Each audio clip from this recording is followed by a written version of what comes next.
Good evening सभी को। चलिए देखते हैं। इसके पहले की वीडियो में मैंने महात्मा गांधी से रिलेटेड कुछ बेसिक जानकारी दे दिया था और आपके एनसीईआरटी क्लास में एनसीईआरटी का जो बुक है 10th क्लास का, ये 1915 से लेकर 1947 पे ही केंद्र है। मैंने बताया था 1915 के पहले महात्मा गांधी कहाँ थे। मैंने बता दिया था कि 2 अक्टूबर 1869 को महात्मा गांधी का जन्म हुआ था पोरबंदर में, जो कि अभी वर्तमान समय में कहाँ है, गुजरात में।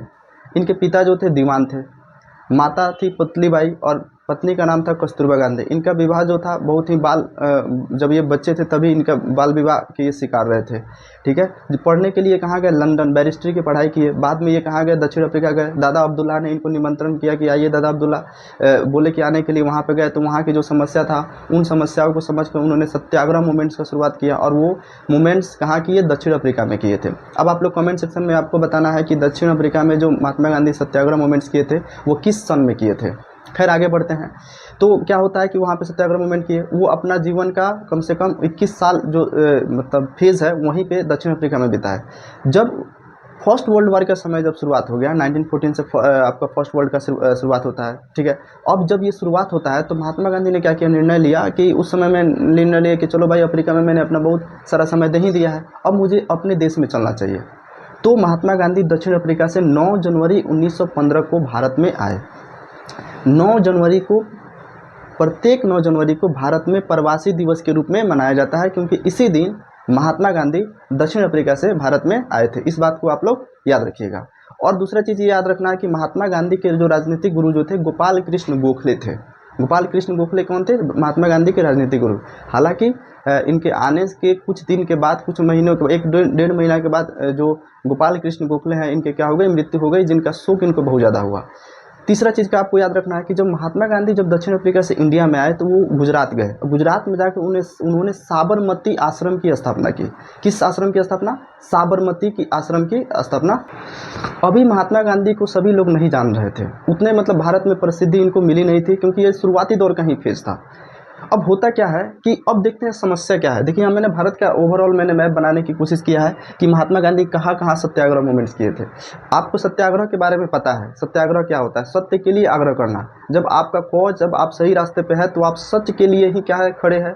दुश्मन को आपको चोट नहीं पहुंचाना है कि नहीं। आपके अंदर हृदय में इतनी पवित्रता होना चाहिए कि आपकी हृदय की पवित्रता सामने वाले के मतलब व्यवहार में क्या करे, परिवर्तन ला दे। यही क्या है, सत्याग्रह है। हर एक व्यक्ति का कुछ ना कुछ तरीका होता है अपने बात मनवाने का। आप देखिएगा, जैसे आप लोग पढ़ाई कर रहे हैं, पढ़ाई करते हैं तो आप लोगों के शिक्षक कोई होमवर्क देते हैं, आप लोग स्कूल में पढ़ने जाते हैं। कई ऐसे बच्चे होते हैं जो होमवर्क नहीं करते हैं, तो शिक्षक क्या करते हैं, अपना वेपन्स का इस्तेमाल करते हैं कि मैं कौन ऐसा हथियार का इस्तेमाल करूँ जिससे विद्यार्थी जो है सबक को याद करे। तो बहुत ऐसे शिक्षक क्या होते हैं, वो बोलेंगे कि बाबू समझ जाओ, गलती कर रहे हो, उसको प्यार से समझाएंगे। अगर उससे भी नहीं समझेगा तो हो सकता है कि थोड़ा डांट डपट करें। तीसरा क्या हो सकता है कि उसको मोटिवेट करेंगे कि भाई तुम समझो क्या तुम्हारे लिए पढ़ाई कितना ज़रूरी है, अगर तुम नहीं पढ़ोगे तो तुम्हारा जीवन बहुत ज़्यादा नरक की तरह हो जाएगा। इस तरीके से समझाते हैं। या अगर उससे भी आप नहीं समझिएगा तो वो क्या करेंगे, शारीरिक दंड का इस्तेमाल करेंगे कि अब स्टिक का इस्तेमाल करेंगे, नहीं याद किया हो पिटाओ 10 स्टिक। उससे भी नहीं होगा तो आपको जलील कर सकते हैं कि आप तुम जाओ कान पकड़ के 10 चक्कर 10 राउंड मार के आओ। ये क्या है, तरीका होता है अपने बात मनवाने का। देखिए, स्कूल का मैंने छोटा बहुत मैंने एग्जांपल दिया ताकि आप लोग इस सत्याग्रह मूवमेंट्स को आप लोग अच्छे से समझ सके। महात्मा गांधी के पास भी कुछ ऐसे टूल्स हैं और आपको जानकर हैरानी होगी कि ऐसा टूल्स, ये कोई हथियार नहीं है, ये कोई बंदूक नहीं है, ये कोई राइफल नहीं है। इनके पास जो टूल्स है ये वैसा टूल्स है कि अगर तुम बात नहीं मानोगे तो हम क्या करेंगे, आमरण अनशन कर देंगे, भूख हड़ताल कर देंगे। अब बताइए, ऐसा टूल्स है, भूख हड़ताल कर देंगे, असहयोग कर देंगे, आपका साथ ही नहीं देंगे, नॉन कोऑपरेशन मूवमेंट करेंगे, सविनय अवज्ञा, सविनय सिविल डिसोबीडियंस करेंगे। सविनय अवज्ञा का मतलब क्या हो गया कि आपके साथ विनती से रहेंगे, विनय के साथ बात करेंगे, लेकिन अवज्ञा, आपका बातें नहीं मानेंगे। और बताइए किस तरह, ये किस किस्म का आपका मतलब ये तरीका हो गया। तो ये सब इनके क्या था, एक तरह से कह सकते हैं वेपन्स था। दूसरा एक ही चीज कहा जाता है कि महात्मा गांधी को लेकर कि ये नरम दल के थे या गरम दल के। नरम दल और गरम दल क्या होता है कि नरम दल का मतलब हो गया कि बात को प्यार से भी मनाया जा सकता है, और गरम दल का मतलब क्या हो गया कि नहीं, अगर जहां तुमको जरूरत होता है दंड देने का तो वहां दंड दो।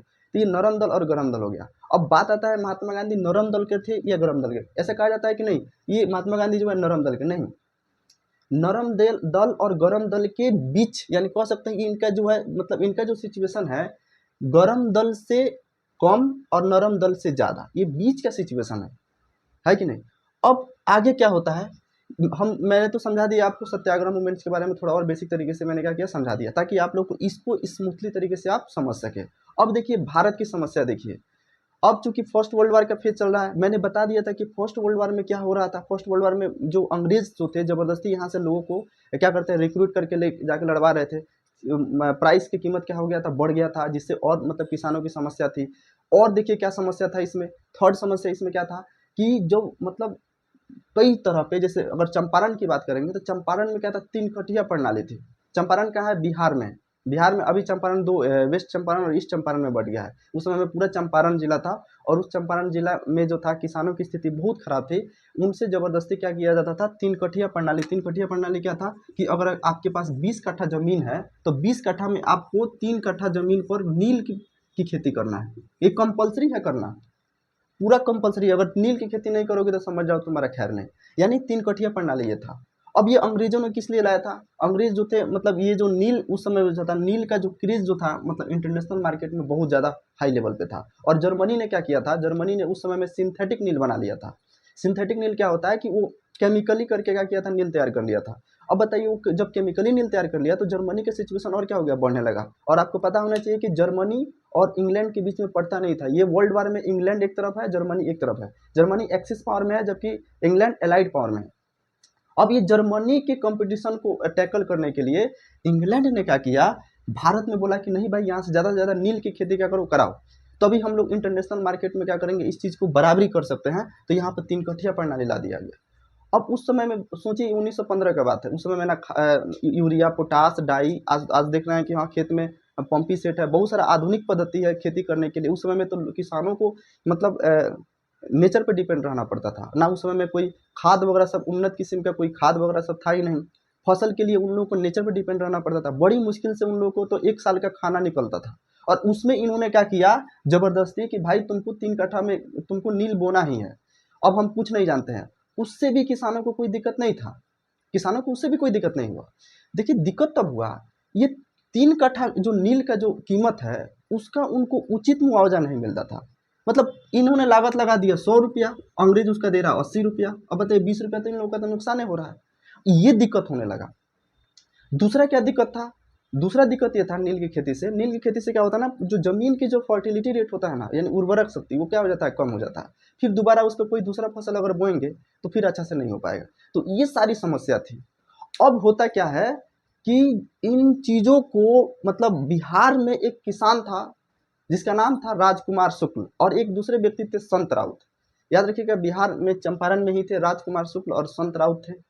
इन्होंने सुना कि चलिए दक्षिण अफ्रीका से कोई ऐसा व्यक्ति आया है जो बहुत पढ़ा लिखा है, बैरिस्ट्री की पढ़ाई करके आया है, वकील है, चलिए हम उनको बुला के लाएंगे, हम उनकी समस्या को रखेंगे, हम उनके सामने अपनी समस्या को रखेंगे, वो आएंगे हमारे लिए क्या करेंगे, आंदोलन करेंगे। अब यही चीज़ को मतलब यही चीज़ करके संत राउत और राजकुमार शुक्ल, संत राउत और राजकुमार शुक्ल महात्मा गांधी को लाने के लिए ये चल दिए। और उस समय महात्मा गांधी जो थे लखनऊ में थे। इंडियन नेशनल कांग्रेस का क्या हो रहा था, अधिवेशन हो रहा था। कहाँ हो रहा था, इंडियन नेशनल कांग्रेस का जो अधिवेशन है लखनऊ में हो रहा था, वहीं पे महात्मा गांधी थे। और वहाँ पे कौन गया, राजकुमार शुक्ल और संत राउत गए। अब राजकुमार शुक्ल वहाँ पे गए तो देख रहे हैं कि बहुत सारे मतलब एक से एक नेता है लोग वहाँ पे, एक से एक हस्ती लोग आया था। अभी सोच रहे कैसे बात करना है, क्या बात करना है। इस तरह गए राजकुमार शुक्ल और महात्मा गांधी से बात किया कि हाँ ऐसा ऐसा समस्या है। अब महात्मा गांधी देख रहा है तो उनको लगा कि चलिए कोई बात नहीं, ऐसे नेता से तो नॉर्मली लोग मिलने जाता है तो बोलिए देगा कि 2 दिन 3 दिन के बाद आएंगे। महात्मा गांधी ने इस बात को उतना गंभीरतापूर्वक नहीं लिया, लेकिन राजकुमार शुक्ल पूरी तरीके से ये उम्मीद के साथ गए थे कि हम लोग की समस्या को महात्मा गांधी क्या करेंगे, सुनेंगे। अब ये हुआ कि महात्मा गांधी बोले अच्छा ठीक है चलो हम 2-3 दिन के बाद आएंगे। अब ये कह के चले गए। अब वहां से लखनऊ से, लखनऊ कहाँ, यूपी की राजधानी है लखनऊ। अब लखनऊ से क्या हो गया, महात्मा गांधी अपने आश्रम मतलब ये गुजरात में आ गए। अब जब गुजरात में गए तो फिर क्या हुआ, राजकुमार शुक्ल देखे कि नहीं आने वाले हैं तो फिर राजकुमार शुक्ल वो चल दिए, वो चले गए उनके सीधे साबरमती आश्रम। साबरमती आश्रम किससे मिलने के लिए, महात्मा गांधी। अब गए तो देख रहे हैं महात्मा गांधी, अरे बाप रे ये आदमी तो बड़ा जिद का पक्का है, लखनऊ में नहीं मिला। लखनऊ में जब हम बोल दिए कि 2-3 दिन के बाद आएंगे तो देखो भाई ये तो साबरमती आश्रम में आ गया। बेचारा बिहार से चल के आया, चंपारण से चल के आया, साबरमती चल के आया। भाई तो बहुत धुन का पक्का है। और आपको जानकर हैरानी होगी कि राजकुमार शुक्ल पढ़े लिखे नहीं थे, एक अनपढ़ किसान थे। लेकिन ये अपने जिद के बहुत पक्के थे। अब फिर महात्मा गांधी बोले कि चलो कोई बात नहीं, अब तुम बोल दिए तो अब मुझे तो पक्का तो आना ही पड़ेगा। अब ये बोले कि कोई बात नहीं, तुम चलो मैं बंगाल, मेरा कोई काम है, बंगाल से होकर मैं तुम्हारे पास आऊंगा। आपको जान के हैरानी होगी कि राजकुमार शुक्ल बंगाल में एक दिन पहले ही पहुंच गए महात्मा गांधी को लेने के लिए कि नहीं, आपको चंपारण में चलना ही है। और इस बात के सामने, इस जिद के सामने महात्मा गांधी को झुकना पड़ा। यही है, एक तरह से कह सकते हैं, यही एक तरह से सत्याग्रह का सबक है। महात्मा गांधी बोल रहे कि अपने अपने किताब में लिखे हैं कि हाँ, कि अगर पूरे विश्व लेवल पे, अगर पूरे देश में अगर मुझे प्रसिद्धि मिली तो वो कौन सत्याग्रह था? चंपारण ने ही मुझे पूरे देश लेवल पे क्या किया, प्रसिद्धि दिलाया। अपनी किताब जो है माई ट्रूथ विथ एक्सपेरिमेंट में इन्होंने इस बात का क्या किया है, जिक्र किया है कि पहले मुझे उतने देश में कोई जान पहचान नहीं था, लेकिन जैसे ही मैं चंपारण की धरती पर मैंने अपना पैर रखा तो मुझे पूरी दुनिया जानने लगी, पूरे देश के लोग जानने लगे। तो खैर आगे देखते हैं। तो वहीं चंपारण में बुलाने के लिए कौन गए थे? राजकुमार शुक्ल। अब जब राजकुमार शुक्ल के कहने पर महात्मा गांधी कहाँ चल दिए? महात्मा गांधी चल दिए कि अब चलो भाई कोई दिक्कत नहीं, अब हमें चलना है कहाँ? चंपारण चलना है, बिहार में चलना है। अब ये चल दिए बिहार की तरफ। आए बिहार में, बिहार का जो मतलब उस समय में जो अंग्रेज अधिकारी था चंपारण में, उसने बोला कि महात्मा गांधी को अंदर आने नहीं देना है। बोला कि नहीं, चाहे कुछ भी हो जाए महात्मा गांधी अंदर नहीं आना चाहिए। साफ उसने बैरियर लगा दिया। अब ये खबर किसके पास गया? महात्मा गांधी के पास गया कि हम, महात्मा गांधी बोला गया कि देखिए ना आप, ऐसा ऐसा बात है। महात्मा गांधी बोले कौन होता है हमको रोकने वाला, चलो हम चलेंगे। महात्मा गांधी बिना इजाजत के चले गए। अब इनके ऊपर क्या हुआ, बहुत सारा मतलब हाजिर जवाबी होने लगा कि आप लोग, आपको जब मना किया गया था तो आप चंपारण में आ क्यों गए हैं? अब उनको उठा कर क्या मतलब ले गया गया अधिकारी के पास, जज के पास ले गया गया। लोग का इतना बड़ा हुजूम था, लोग का इतना बड़ा भीड़ था, इतना भीड़ एकत्रित हो गया। कोई आ रहा था कि चलो भाई लंदन से पढ़ के बैरिस्टर आया है, वो हमारे हक के लिए लड़ रहा है। सब लोग महात्मा गांधी की जय, महात्मा गांधी की जय। अब जहाँ पे जज बैठा हुआ है सोच रहा है कि महात्मा गांधी को अगर हम बोलेंगे कि हाँ, कि अगर इसको जेल में डालते हैं तो हो सकता है कि मुझे घर नहीं जाने देगा, रास्ता में पकड़ के सीधे हमारा खेल खत्म कर देगा। वो भी समझा, बोला कि चलो कोई बात नहीं, हिंसा कुछ नहीं होना चाहिए, कोई हिंसा नहीं होना चाहिए, इनको छोड़ दो, कोई दिक्कत नहीं है। महात्मा गांधी वहां से निकले और जाके अंग्रेज को बोले कि देखिए किसानों के साथ समस्या है, आप इस किसानों की समस्या को समझिए और इसको दूर कीजिए। फिर जांच कमेटी बैठाया गया और पता किया गया, और इसमें हालांकि अध्यक्ष महात्मा गांधी को भी बनाया गया था। और इस जांच कमेटी में ये पाया गया कि सचमुच किसानों के साथ बहुत ज़्यादा दिक्कत था। और ये 3 कठिया प्रणाली जो आप लोग देख रहे हैं 3/20 का, ये प्रणाली को क्या किया गया, खत्म कर दिया गया। पूरे जनता में महात्मा गांधी की जय, महात्मा गांधी की जय होने लगी। पूरे जनता खुश हो गया कि चलो भाई, इसमें किसी प्रकार का हिंसा का जरूरत नहीं पड़ा, किसी तरह का मारकाट का जरूरत नहीं पड़ा, रोड हड़ताल नहीं करना पड़ा। और ये कैसा आदमी आया है जिसके पैर रखते ही जो पद्धति के लिए हम लोग इतने दिन से दिन रात करके हम लोग सोच रहे थे कि इसको कैसे खत्म करना है, कैसे खत्म करना है, और एक आदमी आता है, जादू का छड़ी घुमाता है और इस 3 कटिया प्रणाली को खत्म कर देता है। किसान खुश हो गए, सारे सारे जगह महात्मा गांधी की क्या होने लगी, जय जयकार होने लगी। और इस चीज को देखकर रविन्द्रनाथ टैगोर, जिनको नोबेल प्राइज मिला है, भारत में सबसे पहले नोबेल प्राइज रविन्द्रनाथ टैगोर को मिला था, और उन्होंने कहा कि देखो भारत को एक बहुत बड़ा महात्मा मिल गया है। अब भारत की सभी समस्याओं को दूर करने वाला एक ऐसे व्यक्ति का आगमन हो गया है, वो महात्मा है। और यही समय था कि रविन्द्रनाथ टैगोर ने गांधी को पहली बार क्या चीज की संज्ञा दी, महात्मा की। पूछेगा क्वेश्चन कि रविन्द्र गांधी को महात्मा किसने कहा, तो किसने कहा, रविन्द्रनाथ टैगोर ने, इनकी इस सफलता को देखकर। अब यहाँ चंपारण का सत्याग्रह क्या हो गया, बिल्कुल सफल हो गया, लोग खुश हो गए। अब होता क्या है कि अब जितने भी सारे देश में अलग अलग जो समस्या होने लगी है, समझिए कि क्या होता है फिल्म में, क्या होता है आप लोग देखते हैं, कोई शक्तिमान मूवी देख लेता है, अच्छा मान लीजिए कोई स्पाइडरमैन मूवी देख लिया, कैसे होता है एक जगह पे कोई समस्या हो रहा है तो हीरो, सुपर हीरो आएगा बचाने के लिए। अब ये सब जगह सीधे इनकी इनकी ख्याति सब जगह फैल रही है कि अरे बाप रे बाप, महात्मा गांधी एक ऐसे व्यक्ति है जो सभी समस्या को क्या कर रहे हैं, अंग्रेजों के सामने आदमी नहीं झुक रहा है बल्कि अंग्रेजों को झुका दे रहा है। अब यहाँ पे होता क्या है, दूसरा जगह है अहमदाबाद। बिहार का चंपारण सत्याग्रह जब हो गया तो दूसरा जो है अहमदाबाद, 1917, चंपारण सत्याग्रह कब हुआ, 1917 में। फिर उसके जस्ट 1918 में अहमदाबाद। अब देखिए अहमदाबाद में भी एक समस्या थी।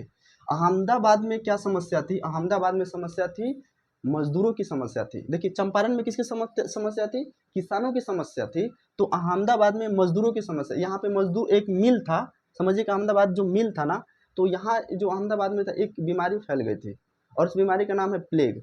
जब प्लेग बीमारी जब फैल गया तो इस प्लेग बीमारी से पूरा जो था ना यहाँ से अहमदाबाद का जो शहर है वो पूरी तरीके से खाली होने लगी।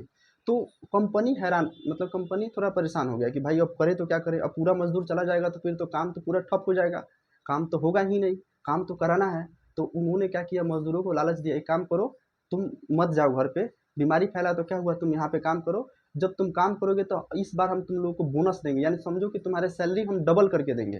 अब कुछ जो गरीब तबके के जो किसान थे वो लोग, उन लोगों को मजबूरी में सोचा कि अब ऐसे ही मरना भी है, मतलब भूखे तो मरना ही है, उससे अच्छा है कामें करके मर जाओ, भले प्लेग होगा कुछ भी होगा। तो बहुत ऐसे गरीब जो मतलब उस समय जो मजदूर थे वो लोग क्या हो गए, मतलब मिल में रुक गए। किस तरीके से कोरोना में हुआ था, अभी जो कोरोना इसके पहले आया था 18-19 में, जो कोरोना 2019 में कोरोना आया था, उसमें क्या हुआ था, सभी मजदूर जो थे अपने घर की तरफ भाग रहे थे। कई सारे फैक्ट्रियों ने क्या किया था, मजदूरों को रोक भी लिया था कि चलो भाई काम करो। तो यही सिचुएशन ये भी है, एक ये भी एक महामारी है जो प्लेग महामारी था। अब ये क्या हुआ कि जब प्लेग जब फैल गया तो मजदूरों को क्या किया, कंपनी ने रोक लिया। अब जब कंपनी ने रोक लिया तो धीरे धीरे धीरे जब प्लेग का प्रकोप खत्म हो गया, जब प्लेग मतलब सब खत्म हो गया, तो जब प्लेग खत्म हो गया तो फिर कंपनी बोला कैसन बोनस, बोनस वोनस कुछ नहीं देंगे, प्लेग वो लोग कुछ नहीं था, वो तो खत्म हो गया है कि नहीं, वो तो उसका प्रभाव खत्म हो गया, हम तुमको कोई बोनस नहीं देंगे। बेचारा मजदूरों का दिल टूट गया, बोला कि आप हमारे साथ धोखेबाजी कर दिए। तो बोला कि हम कोई धोखेबाजी नहीं किए हैं, है कि नहीं, कोई प्लेग तिलेग कुछ नहीं फैला है, प्लेग का प्रकोप खत्म हो गया है, तुमको काम करना है करो, नहीं करना है मत जाओ। क्यों, क्योंकि हम दूसरी जगह से मजदूर बुला सकते हैं, अब क्योंकि अब बीमारी रहेगा नहीं तो फिर उसके पास ऑप्शन की कमी तो नहीं है। बेचारा मजदूर बोला कोई बात नहीं, हमारा सुपर हीरो है, और वो सुपर हीरो कौन है, महात्मा गांधी। बोला कोई बात नहीं, यहाँ से अनसुईया बिन साराबाई, ठीक है, अनसुईया बिन साराबाई यहाँ से चली अहमदाबाद से और गई चंपारण में, वहाँ से महात्मा गांधी को बुलाने के लिए कि नहीं चलिए यहाँ पर भी इस समस्या को देखिए, आप तो खुद गुजरात के हैं, आप तो खुद गुजरात के, तो यहाँ पे अहमदाबाद में इस समस्या को नहीं देखिए जहाँ आपके ही साइड में ये सब समस्या हो रहा है। चंपारण की समस्या को तो आपने देख लिया, अहमदाबाद में भी चलिए, वहां भी मजदूरों के साथ बड़ी समस्या है। अब महात्मा गांधी 1918 में कहाँ है, अहमदाबाद, कहाँ है, अहमदाबाद, किसके बुलाने पर, अनसुईया बिन साराभाई, याद रखिएगा। चंपारण में कौन बुला के ले गया था, राजकुमार शुक्ल, जबकि अहमदाबाद में कौन बुला के ले गया था, अनसुईया बिन साराभाई। और गए तो यहाँ पर ये क्या किए, मालिक के प्रति इनको सत्याग्रह मूवमेंट्स करना पड़ा। लेकिन इस बार हुआ ये कि इस समय में इतना ज़्यादा लोग मतलब बढ़ चढ़ कर लोग भाग नहीं लिए थे, ज़्यादा जनमानस था ही नहीं। बिहार में ऐसा सिचुएशन था कि पूरे बिहार के लोग ही क्या हो गए, चले गए थे, जहाँ पे अंग्रेजों को ज़्यादा मतलब अंग्रेजों को बात माननी पड़ी थी। लेकिन यहाँ पे ये हुआ कि महात्मा गांधी को पहली बार इनको भूख हड़ताल करना पड़ा। किस आंदोलन में महात्मा गांधी को पहला भूख हड़ताल करना पड़ा, तो आपको याद रखना पड़ेगा, अहमदाबाद सत्याग्रह में, यहाँ पे इनको भूख हड़ताल करना पड़ गया। अब ये भूख हड़ताल पे बैठ गए, बोले कि हम आमरण समझिए भूख हड़ताल करेंगे, जब तक कंपनी हमारी बात नहीं मानेंगे, जब तक हम तब तक हम भूख हड़ताल करेंगे। अब धीरे धीरे दिन बीता, अब कंपनी भी हैरान हो गई, बोली कि अरे बाप रे, अब इसका तो काम करना पड़ेगा, नहीं तो बड़ी टेंशन हो जाएगा, मर जाएगा तो फिर लोग हमारा जान नहीं छोड़ेगा। तो फिर क्या हुआ, कोई बात नहीं, 21 दिन का मतलब समझिए 21 दिन तक ये हड़ताल चला। उसके बाद बोला मालिक, बोला ठीक है कोई बात नहीं, हम 20% मतलब 20% हम बोनस दे देंगे। मजदूरों को कितना परसेंट बोनस देंगे, 20% बोनस देंगे। लेकिन मजदूर बोला कि नहीं, हम लोग को 50% चाहिए। तुम 50% बोला था देने के लिए, तो दुगुना बोला था, लेकिन नहीं, हम लोग 50% लेंगे। तो महात्मा गांधी, आप लोग जानबे करते हैं महात्मा गांधी थोड़ा मध्यम मार्गी है, सोचे कि चलो कोई बात नहीं, कंपनी तो 20% पे एग्री हो रहा है, ना तुम्हारा बात रहेगा ना इनका बात रहेगा, दोनों के बीच का मार्ग निकालो, 35% मानो। तो क्या हुआ कि मजदूरों को 35% क्या करना पड़ा, इनको बोनस देना पड़ा। अब जब ये पूरी तरीके से सफल हो गया तो फिर महात्मा गांधी की क्या होने लगी, जय जयकार होने लगी। चंपारण सत्याग्रह और अहमदाबाद सत्याग्रह दोनों पूरा मतलब पूर्णतः क्या हुआ, सफल हुआ। पूरे देश इनकी फिर से क्या हो गया, इनका गुणगान होने लगा। और ये जो था अहमदाबाद सत्याग्रह था, जो ये मजदूर आंदोलन था, फैक्ट्री मूवमेंट्स था, याद रखिएगा, फैक्ट्री मूवमेंट्स। जबकि चंपारण सत्याग्रह क्या था, ये तो मजदूरों का आंदोलन था, किसान आंदोलन कह सकते हैं, फार्मर्स मूवमेंट्स, पीजेंट्स मूवमेंट्स, ये था जो पीजेंट मूवमेंट्स था, और ये था आपका मजदूर आंदोलन था। तो आप एक बार इसे समझिए, इसको मैप पर समझने की कोशिश करते हैं। देखिए यहाँ पे ये मैं इंडिया का रफली मैप बना देता हूँ, ये मैं रफली मैप बना दिया। देखिए चंपारण पहला सत्याग्रह इन्होंने कहाँ किया, चंपारण में किया था। चंपारण सत्याग्रह कब किया, 1917 में किया। चंपारण के बाद कहाँ गए, अहमदाबाद, ये अहमदाबाद गुजरात में ही पड़ता, अहमदाबाद, ये अहमदाबाद। अब तीसरा ये कहाँ गया, इसी के बगल में एक और जगह है खेड़ा, तीसरा जगह है खेड़ा। तो आप को ये दिमाग में रखना है कि महात्मा गांधी का पहला सत्याग्रह भारत में कहाँ हुआ है, चंपारण सत्याग्रह। अच्छा, दूसरा चंपारण के बाद वो कहाँ गए, अहमदाबाद। अहमदाबाद कौन बुला के ले गया था, अनसुईया बेन साराभाई। और यहाँ पर समस्या क्या थी, यहाँ पर समस्या थी बोनस की समस्या थी। यहाँ पे कंपनी ने क्या किया था, मजदूरों के साथ दगाबाजी कर दिया था और बोला था कि हम तुमको बोनस देवे नहीं करेंगे, ठीक है। और जब ये तो फिर कुछ समय के बाद, यहाँ से कुछ समय के बाद खेड़ा सत्याग्रह हुआ। तो नेक्स्ट हमारा ये होगा खेड़ा सत्याग्रह। मैं चंपारण सत्याग्रह, अहमदाबाद सत्याग्रह और खेड़ा सत्याग्रह अभी मैं बता देता हूँ, ठीक है। तो ये क्वेश्चन पूछता है, मैपिंग पर भी क्वेश्चन पूछता है कि हाँ महात्मा गांधी जो भी सत्याग्रह किए थे उसको मैप पर क्या कीजिए, आउटलाइन कीजिए। तो याद रहेगा चंपारण सत्याग्रह, अहमदाबाद सत्याग्रह और खेड़ा सत्याग्रह, ठीक है। अब खेड़ा सत्याग्रह समझिए, खेड़ा सत्याग्रह क्या था। खेड़ा सत्याग्रह क्या था, तब देखिए महात्मा गांधी जब महात्मा गांधी अहमदाबाद सत्याग्रह कर दिए, तब उसके बाद खेड़ा सत्याग्रह किए। अहमदाबाद सत्याग्रह जो हुआ था वो 15 मार्च को हुआ था, जबकि खेड़ा सत्याग्रह 22 मार्च, यानी एक सप्ताह का ही समझिए कि ये पीरियड रहा। यानी पहले ये अहमदाबाद गए थे, तब उसके बाद कहाँ गए थे, खेड़ा, तब उसके बाद ये गए खेड़ा। अब देखिए खेड़ा में क्या समस्या था, खेड़ा ये जो सत्याग्रह ये किसान आंदोलन है, ये कौन, पीजेंट्स, समझिए कि पीजेंट्स मूवमेंट्स है, ये भी किसान आंदोलन है। और ये किसान आंदोलन है, ये हुआ कब, 22 मार्च 1918 को होता है। और यहाँ पे क्या समझ, ये होने का सबसे बड़ा रीजन क्या था, यहाँ पे पड़ गया था अकाल, फेमाइन पड़ गया था, अकाल पड़ गया था। अब अकाल पड़ जाएगा तो फिर क्या होगा, उत्पादन तो होगा ही नहीं, प्रोडक्शन तो होगा ही नहीं, है कि नहीं, फसल तो होगा ही नहीं, किसानों को समस्या होगा, खाने पीने की समस्या होगा। और उसी के ऊपर अंग्रेज क्या चाह रहे थे कि तुम हमको बराबर टैक्स दो। वो टैक्स बोल रहे थे, वो टैक्स में माफ़ी नहीं कर रहे थे। अब ये किसान बार बार बोल रहे थे कि भाई देखिए हमारा तो प्रोडक्शन हुआ ही नहीं, आप हमसे टैक्स क्यों ले रहे हैं, आप 2 साल 1 साल रुक जाइए। लेकिन नहीं, किसान अंग्रेज जो थे इस बात पर मानने पर एग्री ही नहीं कर रहे थे कि नहीं तुमको टैक्स देना है तो टैक्स देना है। अब ये टैक्स जो था, ये टैक्स वसूली के लिए क्या हो गया कि चलो ठीक है कोई बात नहीं, हमारा फिर से एक सुपर हीरो है जो इस समस्या को क्या करेगा, समाधान करेगा। और वो सुपर हीरो कोई शक्तिमान जैसा कोई शक्तिशाली व्यक्ति नहीं है, और ना ही कोई स्पाइडरमैन जैसा है। वो शक्तिशाली हीरो ऐसा शक्तिशाली हीरो है जो हृदय के बल पे, जो अपने बात के बल पे, आर्ग्यूमेंट्स के बल पे ही वो हमारी बात को मनवा लेगा। और वो शक्तिशाली व्यक्ति वो है महात्मा गांधी। ये दूसरे किस्म का सुपर हीरो है, जो रियल लाइफ में ऐसे सुपर हीरो की जरूरत पड़ेगी। चल खैर, अब क्या होता है, महात्मा गांधी जब अहमदाबाद से कहाँ गए, खेड़ा में गए। और यहाँ पर गए तो खेड़ा में ये क्या गए, वहां पर भी ये सत्याग्रह मूवमेंट्स किए। अब इस सत्याग्रह मूवमेंट्स के करने के दौरान अब ये हुआ कि जो अंग्रेज जो थे, अंग्रेज सोचे कि अब महात्मा गांधी तो आ गए हैं, अगर हम इसका टैक्स वसूली करेंगे तो फिर दिक्कत क्या है कि फिर ये जो जनता का जो भीड़ है फिर हम पे क्या हो गया, उग्र हो जाएगा, तो फिर दिक्कत हो जाएगा। अब बोला कि सोचा कि अंग्रेजों ने कहा कि काम करो, टैक्स मत वसूलो, जो आकर हम लोगों को टैक्स देगा उसी को तुम टैक्स लेना। अब कोई व्यक्ति टैक्स देने जाएगा, अब अंग्रेज बोला कि जो आ रहा है किसान टैक्स देने के लिए उससे ले लो, जो नहीं आ रहा है उसके घर पे मत जाओ, क्योंकि गांधी जी आ गए हैं। अब क्या हुआ कि ना इधर से कोई किसान टैक्स देने गया और ना ही अंग्रेज इधर से आया। तो इसका मतलब क्या समझा जाएगा कि ये जो खेड़ा सत्याग्रह था ये भी सफल हो गया, ये भी क्या हुआ, सफल हुआ। खेड़ा सत्याग्रह भी क्या हो गया, सफल हो गया। और इसी सत्याग्रह के समय में महात्मा गांधी जो थे पटेल के संपर्क में आए। किसके संपर्क में आए थे, पटेल के संपर्क में, पहली बार यहीं पे वो पटेल के संपर्क में आए थे। खैर, सरदार वल्लभ भाई पटेल। अब एक मैंने क्या किया, यहाँ पे एक चार्ट बना दिया है, ये समझिए कि क्विक रिवीजन के लिए, क्विक रिवीजन के लिए मैंने एक चार्ट बनाया है। देखिए मैंने सीरियल वाइज मैंने बता दिया है कि महात्मा गांधी ने अपना भारत में सबसे पहला जो सत्याग्रह किए थे वो चंपारण सत्याग्रह किए थे। और ये कहाँ किए थे, बिहार में किए थे। और किस, इसका रीजन क्या था, 3 कठिया प्रणाली। क्यों, क्योंकि 20 कट्ठा में 3 कट्ठा पर क्या बोना होता था, नील बोना होता था। और ये कब हुआ था, अप्रैल 1917 में हुआ था। दूसरा इन्होंने कहाँ सत्याग्रह किया, अहमदाबाद सत्याग्रह किया। जगह कहाँ है, गुजरात में। किस चीज़ के लिए हुआ था, बोनस, क्योंकि यहाँ पे बीमारी फैल गई थी, बीमारी का नाम था प्लेग। और कंपनी ने वादा किया था कि तुमको हम बोनस देंगे, लेकिन उन्होंने बोनस नहीं दिया। तो यहाँ पर भी क्या, और यहीं पे महात्मा गांधी ने भूख हड़ताल किया था। कौन हड़ताल, भूख हड़ताल किया था, है कि नहीं, फास्टिंग, है कि नहीं, भूख हड़ताल किया था। अब कब हुआ, 15 मार्च 1918 में।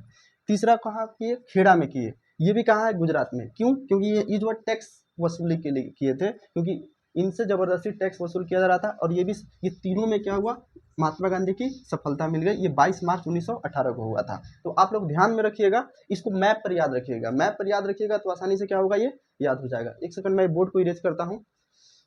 चलिए, मैंने जितना भी पढ़ा है उसको मैं एक रिवीजन के तहत पूरी तरीके से क्या करता हूँ, कंप्लीट करता हूँ। पहला आप लोगों को रिवीजन कैसे करना है, आप लोगों को एक रफली मैप बना लेना है।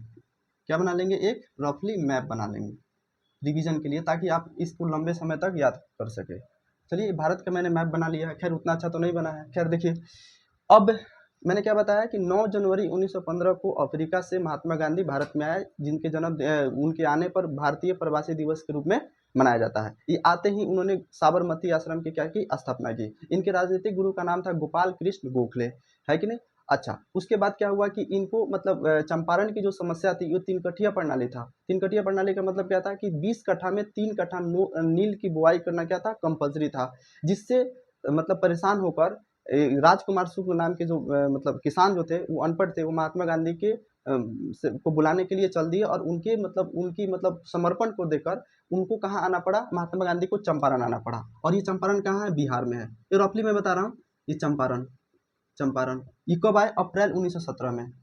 अप्रैल 1917 में आए। रीजन क्या था? तीन कठिया प्रणाली था। मैंने ये बता दिया आपको। राजकुमार शुक्ल इनको बुला के लाए थे, और यहाँ पे आने के बाद ये क्या किया? इन्होंने सत्याग्रह किया, और ये सत्याग्रह मतलब क्या रहा? सफल रहा, और तीन कठिया प्रणाली को क्या किया गया? खत्म कर दिया गया। किसान जय जयकार करने लगे, किसान खुश हो गए, रॉक हो गए। अब यहाँ से फिर इसके बाद क्या हुआ कि यहाँ से ये आते हैं अहमदाबाद। अहमदाबाद क्या है? गुजरात में। ये मैंने एरो से दिखा, एक हो गया, और ये 2 नंबर पे कौन है? अहमदाबाद। जब ये अहमदाबाद आते हैं, इस समय था 15 मार्च 1918, अनसुईया बेन साराभाई। किसने बुलाया? अनसुईया बेन साराभाई। अहमदाबाद में क्या समस्या था? यहाँ पे समस्या था, प्लेग बीमारी फैल गई थी। तो कंपनी ने वादा किया था कि हम तुमको बोनस देंगे, लेकिन कंपनी ने बोनस नहीं दिया, जिसके तहत महात्मा गांधी को यहाँ पे सत्याग्रह करना पड़ा, और यहीं पे इन्होंने क्या किया? भूख हड़ताल किया, और ये भी सत्याग्रह क्या रहा? सफल रहा। ठीक है, और ये मजदूर आंदोलन था। ये कौन आंदोलन था? अहमदाबाद जो है मजदूरों की आंदोलन थी। तीसरा, इसी के बगल में है खेड़ा। 3 नंबर पे क्या हो जाएगा? खेड़ा। चंपारण, उसके बाद अहमदाबाद, और 3 के लिए के लिख देते हैं। ये खेड़ा सत्याग्रह। खेड़ा सत्याग्रह ये किसान आंदोलन था। खेड़ा सत्याग्रह में समस्या क्या थी कि यहाँ पे अकाल पड़ गया था। अकाल पड़ने के कारण अंग्रेज टैक्स मतलब कंटिन्यू करना चाहते थे, टैक्स माफी नहीं कर रहे थे। तो जिसके वजह से महात्मा गांधी गए और यहाँ की समस्या को क्या किया? खत्म किया, सत्याग्रह किया, और ये 22 मार्च 1918 को किए। अब आपको सीक्वेंस मैप पर याद रखना है, याद रहेगा। पहले चंपारण बिहार में, दूसरा अहमदाबाद गुजरात में, और तीसरा कहाँ? खेड़ा। ठीक है। आशा करता हूँ कि आप लोगों को ये वीडियो इन्फॉर्मेटिव लगा होगा, और आप लोगों को समझ में आया होगा। अगर आपको इससे रिलेटेड किसी भी प्रकार का समस्या हो रहा हो, तो आप लोग कमेंट सेक्शन में पूछ सकते हैं। अगर कोई चीज़ की कमी आपको लग रही है, तो मैं उसको दूर करने का पूरी तरीके से प्रयास करूँगा। आप लोगों को वीडियो देखने के लिए बहुत बहुत दिल से धन्यवाद।